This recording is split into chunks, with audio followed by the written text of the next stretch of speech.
మరుధర్మ చరిత్రలో ఆయన మను ఏం చెప్పాడంటే స్త్రీలకి చదువు ఉండకూడదు, స్త్రీలు అసలు బయటకు వచ్చి కనపడకూడదు. స్త్రీ చదువుకుంటే వేదాల్లో చెప్పబడింది ఏంటంటే వర్షాలు పడవు, కరువు కాటకాలు వస్తాయని. ఆ భయం కూడా పెట్టారు. ఎంతవరకు స్త్రీ జాతిని అణగదొక్కాలో అంతవరకు అణగదొక్కుతూ వాళ్ళు పైకి రాకుండా ఉండాలని కోరుతూ వాళ్ళకు ఒక వ్యక్తిగతమైనటువంటి అభిప్రాయం ఉండకూడదు. లేడీస్ అంటే దానికి లేడీస్ తయారైపోతున్నారు అంటున్నారు. ఈ మధ్య కూడా సతీ సహగమనం, భర్త చచ్చిపోతే భార్యని చితులకు తోసేవాళ్ళు.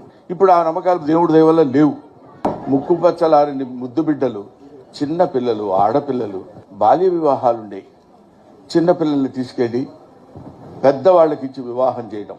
పుత్తడి బొమ్మ పూర్ణమ్మ అనే స్టోరీలో ఏం చెప్తాడంటే, మీరు జాగ్రత్తగా పరిశీలించండి, 10 ఏళ్ల పిల్ల, పసికందు, దానికి ఏమీ తెలియదు.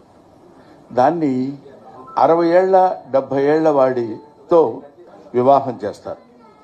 వివాహం చేస్తే ఆ వివాహం చేసిన వాడికి అంతకుముందే భార్యలు ఉన్నారు.